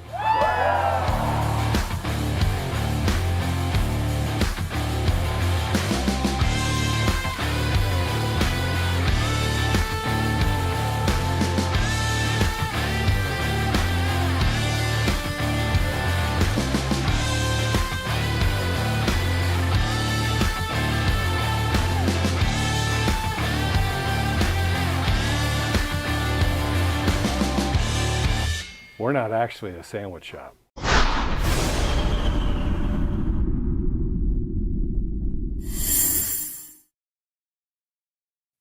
So same 2020 to 2025, same issue, Antifa, some of these big, just, how would you call them? Thugs. People that are just weak imbeciles that think they can get away with whatever they can get away with. And it's somewhere along the line that the vibe is the same now as it was before. But it's not. It's not. So I want to show you this. Yesterday, thousands got to the Capitol. They were just trying to go after DOGE and Musk and Trump. I want you to show you this really quick. This is a video of them gathering by the thousands.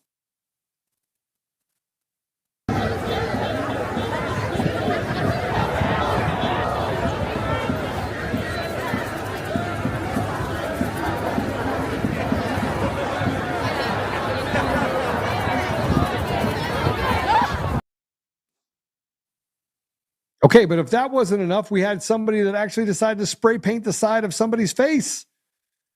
And he got arrested. Well, at least we know the Capitol Police are arresting him, but you think they'll give him the white glove treatment? Let's go ahead and play it. Oh, spray painting is free speech, my ass. You're going to jail, bro. Lucky I don't want to go to jail. You in Tifa. You think it's all right to spray paint somebody, bro? Hey, this guy just came up and spray painted him and his camera and everything. This guy. In the hoodie right here. Stop. Stop right there. Stop right there. Stop right there. Put your back down. Step over here with me. Stop. Put the bag down. You sent to a search. Put the bag down. Right back to this bag. All right. It's blue. Bro, you committed a crime. We get to search you. All over my glasses. All over the side of my head. So you guys phone? You get on recording? I was pointed away from him, but it's all over my phone, all over my glasses. You have it on you? I have it on my video.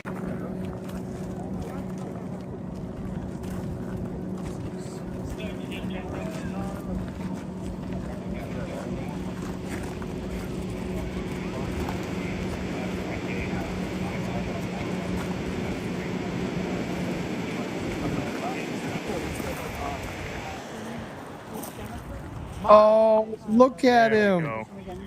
Gotcha. Gotcha. Gotcha.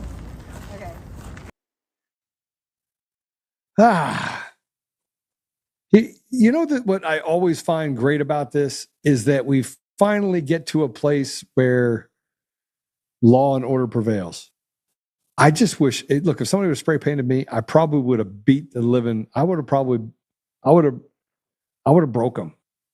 Yeah. Probably wouldn't have done that.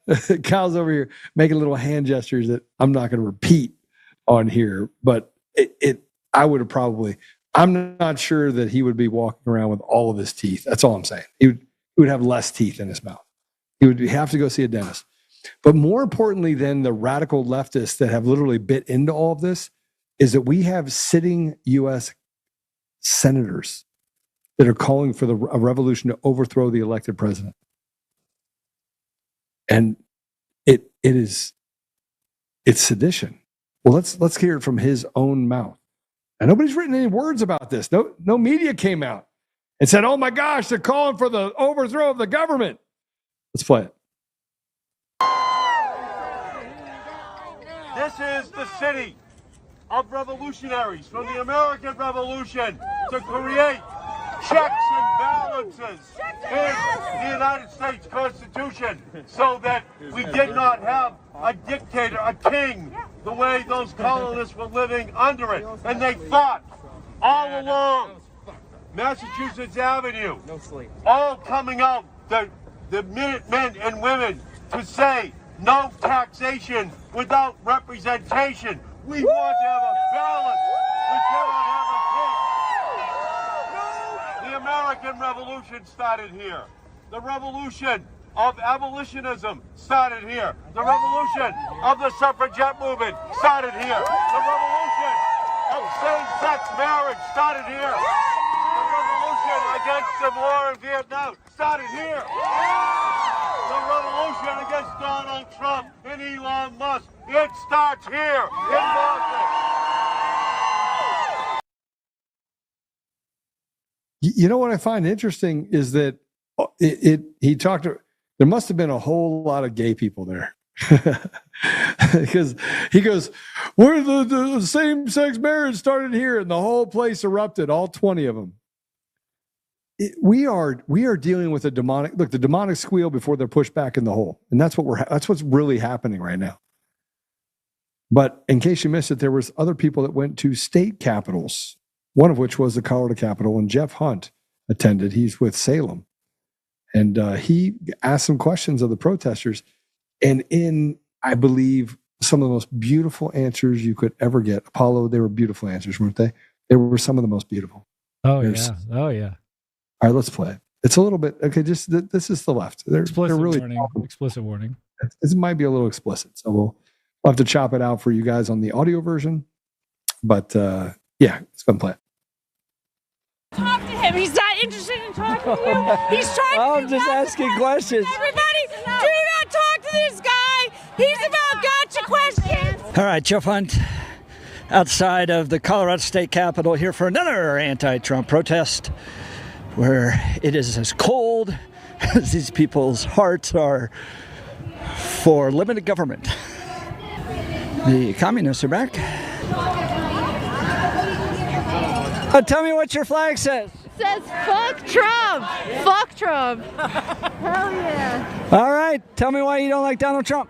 Because he's a jerk and he spreads hate in America. You don't think that sign's hateful? Hi, I'm Jeff with 710 KNUS. Tell me what your sign says. No kings here. No Musk. No Trump. What has he done that makes you think he's a king?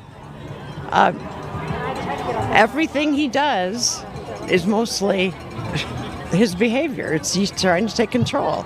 But nothing in particular? Not that I can think of at the moment. World War III is already happening. I mean, do you think it was fair for the women to have men participating in women's sports? Well, I don't think they're men. I think they're women. So what is a woman? A woman who identifies as a woman. That's what makes, there's no biological requirement for someone to be a woman? I don't think so. No. Do you believe that felons should be able to vote? I'm done with the interview. Thank you. 1,550 insurrectionists from January 6th that were pardoned. Yeah. They should all be in jail as well. So if you're going to jail people for specific crimes, jail them all. Do you think everybody that was prosecuted on January 6th deserves to be in prison, even those that were nonviolent, those that just kind of walked around, that type of thing? Excuse me, 5 police officers lost their lives. That was not nonviolent. Yes, they all belong in jail. Yes. But they didn't directly kill, some of them didn't directly kill anybody. They're accessories to murder. They were there. So I'm just going to ask you, would you then hold anyone that went to a BLM riot an accessory to murder if someone died during a BLM riot? There are women who are dying because they can't make that, they don't want to make that decision and go to prison for it because it may not be at the point where that woman is going to die until it just happens out in the parking lot or whatever. So I'm sorry, but you know, it's not okay. It's not okay to take that away from doctors. It's not okay for a woman to die, right? Yeah. So is it okay then for the child to die? So if it's going to kill the woman, yes. But if it's not, then we should protect the life of the child. Jeff Hunt here at another anti-Trump rally, right in the middle of it, and a lot less Mexican flags this time around. But tell me what you think they've done that's unconstitutional. Well, there's so much. Where do you start? Hi, my name is Kirsten, and I'm marching for our democracy. Yeah, so what has Donald Trump done that threatens democracy, you think? Everything. I mean, he's going against the LGBTQ plus community, which is what I'm a part of. He's going against my immigrant neighbors. He's going against the other teachers and like our safety in the schools, everything. So tell me what rights you think have been threatened. My rights to do this, my voting rights, my rights to protect the people as a teacher. Like if ICE comes into my school, I'm not giving my kids up. I think our rights to have a full democracy is being. So you're a teacher? I'm a teacher. Yep. And I mean, you said your rights to do this, right to protest? Yeah. Rights have been threatened. Speech, freedom of speech. He's trying to go after the First Amendment, and that's just not it. That's just not it. How so? How does he go after the First Amendment? I mean, that's part of Project 2025. He doesn't want us to be able to do things like this. Okay. And you remember he was kicked off social media platforms. Don't you think he has sympathy towards being banned? No. I don't think he has sympathy for anything. Yeah, I don't think he has sympathy. I think he's a psychopath. I think he doesn't have sympathy for anybody. Donald Trump's a psychopath. So, yeah, I really do think so. You want public execution of Donald Trump and Elon Musk? Yes, please. See what democracy looks like. This is what democracy. We don't want your cis kids to be trans. We want your trans kids to survive. Are you concerned that trans kids aren't going to survive? I'm concerned that trans kids aren't going to survive, that there's a lot of dangerous laws about them, yeah. Yeah, what kind of laws? Okay, I actually don't want to. Thanks. And the executive orders, huh? Yes. Awesome. Executive orders were never meant to run our government. Did you protest when Biden had executive orders? No. It says, fuck the fucking fuckers. Now, why don't you like the fuckers? Well, they're destroying our economy. They are taking rights away from people. They're not taking Russia seriously. And I mean, it's how many more things we have to talk about? It gets. Which rights have you lost so far? Well, my sister, for one, she works with trying to get people citizenship, and so she's lost part of her job trying to get real people, Americans, a right to be. She works for the government? She works, nonprofit. Yeah. But so she lost her job as a result of the cuts in funding, right? Absolutely, yes. Tell me what your sign says. It says President Elon is a Nazi. And what has he done that makes him a Nazi? We all knew exactly what he did. If he doesn't want to admit it, it was certainly a Nazi salute, and I don't support it, and I don't think anybody else should either. So, just recently he called on Germany to strengthen its free speech laws. Is that Nazi-like? Absolutely, absolutely. I'm familiar with 710K in US, thank you. Yeah, sure. But the system is broken. It took me 27 years to become a citizen. I think the system is broken. Protect our workers, government workers, federal workers, whatever it is. And tell me what you think they need to be protected from. They need to be protected from Trump and Musk. And are you guys federal workers? Yes, we are. We are. And what have they been doing that's concerning to you? They're firing people, firing probationary workers, threatening changes, taking away our benefits, doing a bunch of stuff. I can't. I have 4 trainees that are potentially going to be fired tomorrow. And I definitely don't want that to happen, but it's probably going to happen. Do you think that the president has the right to do this? No, absolutely not. Why is that? Because it's not the rule of law. There's checks and balances in our government. Who has the right to fire a federal employee? You know, you can always tell a federal employee it has they to go all through the just channels as ugly far as as hell. that goes, and it depends on supervisors and HR and all of that type of stuff. Why don't you like Christians? I do like Christians. In fact, I am one. Yeah? But I'm not a Christian nationalist. You don't think that Christianity should influence our laws? Abso-fucking-lutely not. How about thou shalt not murder, thou shalt not steal, those types of things? Oh my God. Get the fuck away from me. Tell me what your sign says. It says that the Holocaust started with a mass deportation. Do you believe in any type of deportations? I do not, no. So totally open borders? I think everybody has a right to live in this country. Okay, wouldn't the country, the planet, so much money concentrated at the top? Yeah. It's pretty obvious to me. Were you against that even on the Democrat progressive sides? What's up? Oh yeah, Against billionaires? definitely. I think absolutely. So like George Soros and those types of Absolutely, yeah. I don't think Jared Polis. that much. Yeah, I agree. Tell me what you think is happening that leads the flag to be upside down. Well, our you can't make this departments up. that run our country are being decimated. People are losing their jobs. Elon Musk has a band of marauders going in to steal all of our information, and Trump doesn't care. What are you concerned he's going to do with that information? I don't know, which is doesn't matter what he's going to do. He shouldn't have it. He shouldn't know my social security number. I haven't given it to him. He's not. Did you ever sign up for PayPal?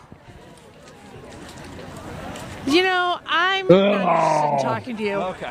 Got you. Okay. Do not talk to this person. He's changing your answers. He's doing gotcha questions to our protest. Gotcha Do questions. not listen to this person.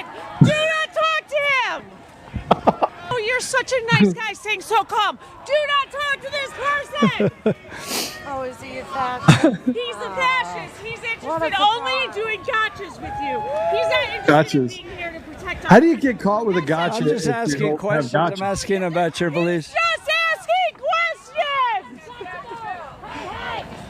questions. MAGA is a cult! MAGA is a cult! MAGA is a cult! MAGA is a cult! My feeling. MAGA is a cult! MAGA is a cult! MAGA is a cult! It's kind of cult-like to chant. MAGA is a cult! Do you think it's cult-like to chant? She's doing her patriotic duty to shut down free press. Freedom of the press? Do you agree with freedom of the press? To ask questions? Challenge power? No?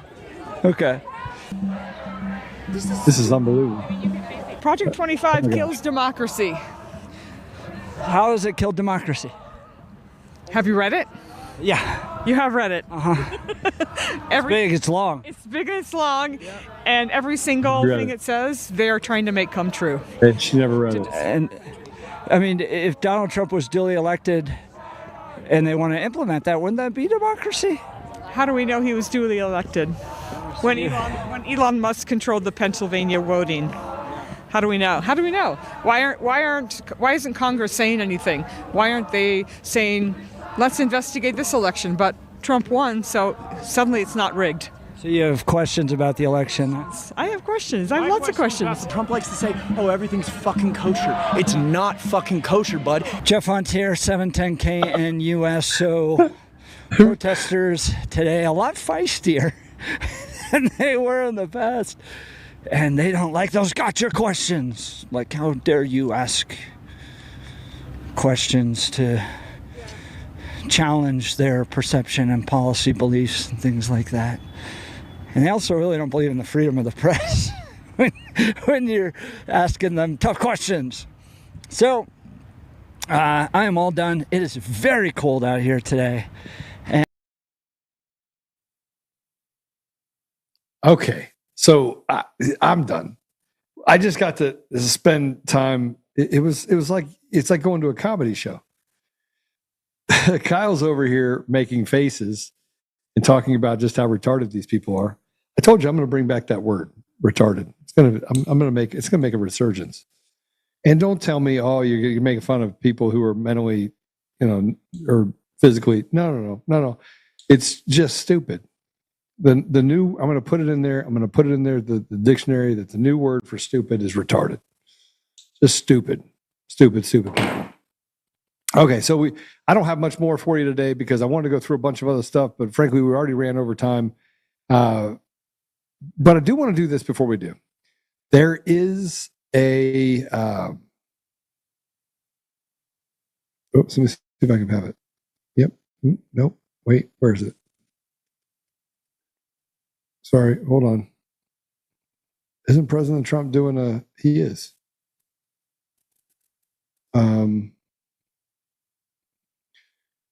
Yeah, we're gonna end it this way.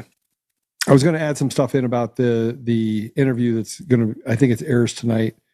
The Sean Hannity interview. We'll see how well that goes. Sean Hannity is like one of those milk toasts. You can eat it, but it's not really something I want to eat. But I'm going to watch the interview tonight, and I'll report on it tomorrow. But just as a last kind of hurrah, this is this is bizarre. This is John Kennedy spoke about what's happening with the Democrat Party, and you got to hear this. He basically saying that they're going to commit something, and this is what the devil does when they rode back into the hole. Let's go and play it. D1.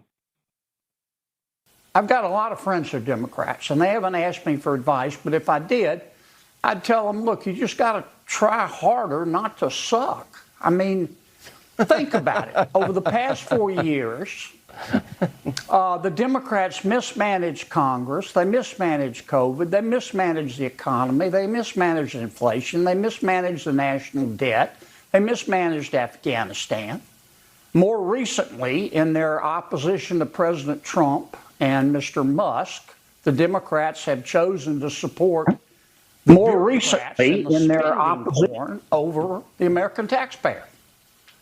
Just like they support illegal immigration over the rule of law, just like they support transgender athletes over women's sports. just like they support Hamas terrorists over Israel. All Democrats are not like this, but the party is controlled right now by people who majored in online activism with a minor in puberty blockers. I know these people. They think men can breastfeed. They're triggered by race. They cry if you use the wrong pronoun. And most fair-minded Americans look at this and they go, these people are about 10 exits past normal. And that's what's killing the Democrats right now, in my opinion.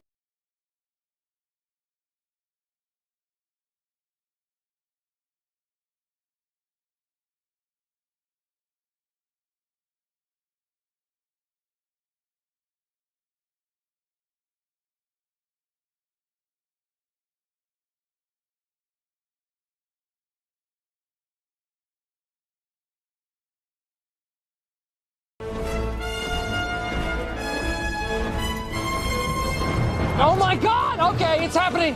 Everybody stay calm. What's the procedure? What's the procedure? Everybody calm down!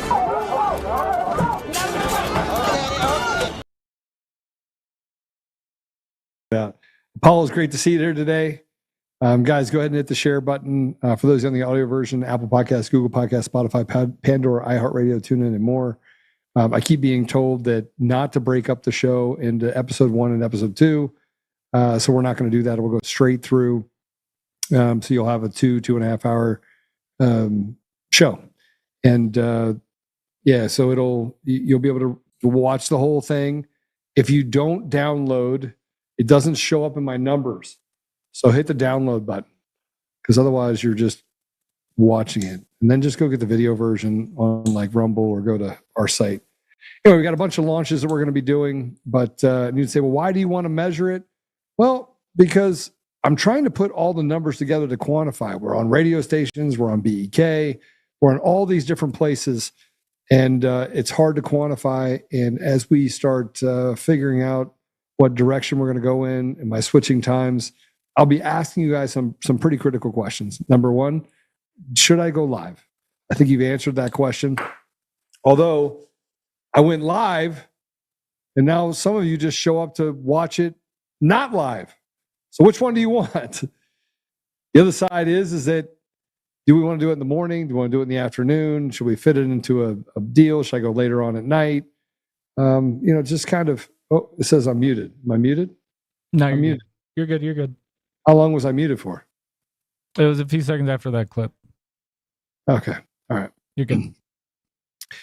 So, I'm going to ask you, because obviously you show up to listen to me, but I really want to make sure that we kind of work this problem and figure out what would be the best time. Obviously, I don't want to step on Kyle's show, which is in the morning. You should listen to it, Kyle Seraphin show. But there are some other time slots. So just give me a little bit of a pep in my step, drop some stuff on it. Tell me what you'd prefer. And I might want to just go later on in the evening or earlier in the morning, just because it allows me to get other things done in the day. We'll see. All right.